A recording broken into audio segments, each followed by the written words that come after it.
Good afternoon guys. For today's video guys, may bago na naman tayong gagawin ngayon. So Mitsubishi pickup. So ito.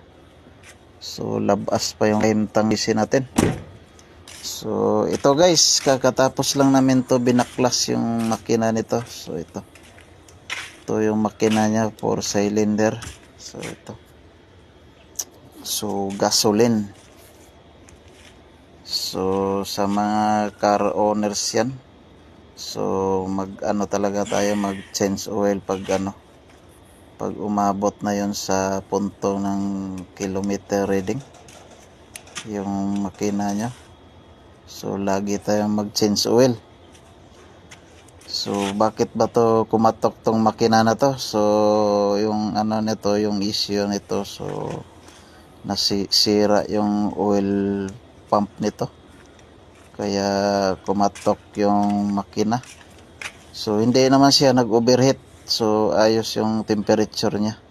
So ito yung bearing niya, so wala talaga, so durog na durog yung bearing.